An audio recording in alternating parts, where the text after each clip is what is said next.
Alright, what's up everyone, welcome back to the channel. My name is Ilias, I'm a photographer located in Athens, Greece, and in this video we're going to be reviewing the new Astrhori 27mm f2.8 Nikon Z mount lens. So this is a brand new lens from Astrhori. I had the pleasure to use this lens for the past few weeks in order to test it out and do this review for you guys. Full disclosure, Astrhori sent it to me, but they don't get to see what I'm going to say in this review. Everything that I'm going to say is going to be my own personal opinion. So as you can understand, in this video we're going to talk about the positives and also the negatives of this lens over here. And in order to test it out, I took this lens with me on a mountain hiking trip that I had 1 or 2 weeks ago. I managed to get some beautiful images and some beautiful videos with this lens over here. And I also did quite a bit of street photography with this, especially during nighttime, in order to test it out at f2.8 and how the autofocus works at these difficult night scenarios. And spoiler alert, I was really pleased with this whole package over here. So this is an autofocus lens from Astrhori. It comes at around 120-130 US dollars, which is really cheap. And regarding that price point, I personally was expecting terrible image quality or a really plastic lens or something like that, but I was pleasantly surprised. So first things first, let's start off by talking about the build quality of this lens. So this lens over here is metal built. This whole body is made out of metal, which makes it feel way much premium from its counterpart, the TT-Artsan 27mm f2.8, which is made completely out of plastic. By the way, I will make a comparison between the Astrhori over here and the TT-Artsan. So if you're curious on which lens is the better one, then wait till the next video and make sure to subscribe and give a like to this video over here, and maybe even turn on the notifications so you won't miss that video or any future videos. But anyways, let's continue on with the build quality. So like I was saying, this whole lens is made out of metal over here. Even the manual focus ring is made out of metal. And this is the first negative, in my opinion at least. This manual focus ring is so stiff. It's crazy.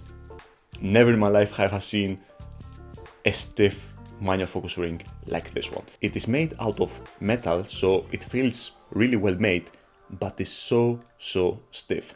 And the focus throw, the whole focus throw is so large, it takes a while to focus from infinity to macro. As you can see from this video over here, it took me that much time to focus from infinity to the closest possible focus distance. But I guess that's quite alright. At least this lens is made out of metal. The filter size is a tiny 39mm, so it takes really small and inexpensive filters, so that's a plus as well. And despite this lens being made out of metal, it is surprisingly really light. The other thing that we can see on the outside of the lens is this USB cover over here, this USB-C cover over here. This of course is for future firmware updates, so if your camera updates, then your lenses have to update with these cameras. And the good thing is that with these firmware updates, the lenses as well become better. Maybe the company figured out to make the autofocus faster, so yeah, keep an eye out for these firmware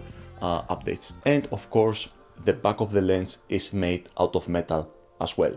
So yeah, that's about it about the build quality. There is not much else to add on. So let's now talk about the all-important image quality, the autofocus, the flaring, and all that good stuff. So like I said at the beginning of the video, when I first picked this lens out, for the price point and in terms of the competition, I expected a really,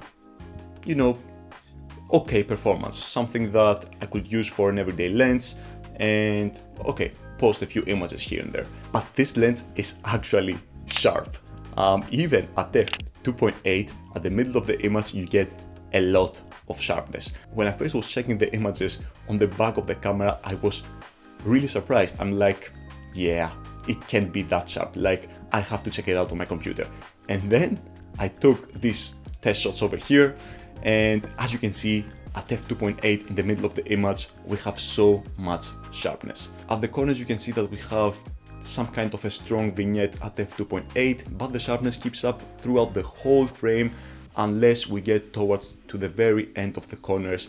There you can see that we finally get some softness in our frame. But most of the time these corners will not be in focus anyway, so this softness in only the extreme corners won't matter anyway. Continuing at f4, you can see that the lens stays really sharp throughout the whole image frame, and if we stop the lens down even further, the whole image frame becomes razor sharp. So in terms of sharpness, this lens performed excellent. Like for $120 and for a third-party lens, I really didn't expect that performance. The only negative that we have over here to talk about is the extreme corners at f2.8, but yeah, that's it. And I personally don't care about the extreme corners at f2.8. So really good performance. I didn't really expect that. So you might be wondering, Elias, what the fuck is wrong with this lens? Like, it has to have a few negatives. And yes, it has a few negatives in terms of image quality, and the main negative is the flaring. Basically, if you're shooting towards the sun, or if you have the sun in an angle or any other really bright source of light, you get a weird flaring. Most of the time it's controllable, but sometimes it goes inside your frame, and in my eyes that flaring is a little bit of a negative. So yeah, we have to mention it. And in terms of the autofocus, here is the autofocus test I did with me. This clip is shot at 4K 30 frames. I have cranked the shutter speed at around 200 or something like that, so we get everything nice and sharp and we don't have that motion blur. And as you can see, the eye autofocus and the lens keeps tracking me really nicely. If you film yourself, if you film your kids or something like that, this lens works really nice. For scenarios like this, the autofocus won't let you down. It didn't miss me even when I turned around, as you can see here in this point of the video. It didn't miss me at all. It didn't focus on the background or something like that. So yeah, the autofocus works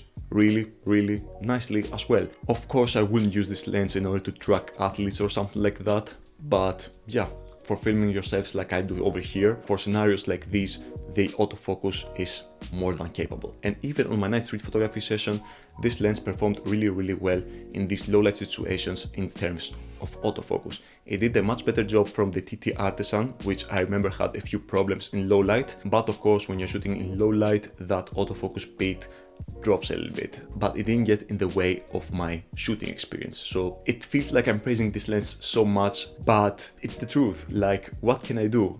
If you guys get this lens, you will exactly understand what I'm saying. Anyways, I will leave you to enjoy a small montage of my favorite images and my favorite clips that I managed to gather with this bad boy over here, so you can see the type of images and videos that you can create if you have a lens like this in your arsenal.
Alright you guys, I hope you enjoyed the videos and the photographs that you just saw. Again, for $120 or $130, I think it's an absolute steal. It has autofocus, which works really nicely. In terms of image quality, it is really sharp, even at f2.8. The only clear negative that I personally can see is the flaring and maybe the stiffness on the manual focus ring, but yeah, that's about it. In my opinion, this lens comes highly recommend it. Anyways, that's all I have for you guys today. Thank you so much for spending a little bit of your valuable time by watching my content.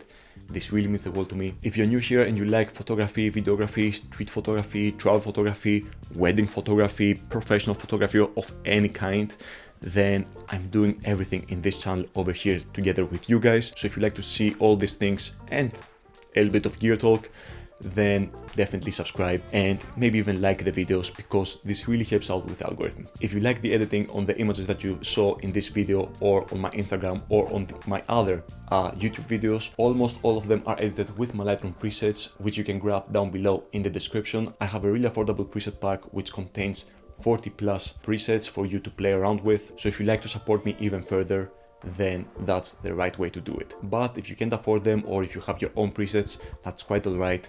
A like and a sub is really appreciated. Anyways, that's all I have for you guys today. See you next time. Take care. Peace.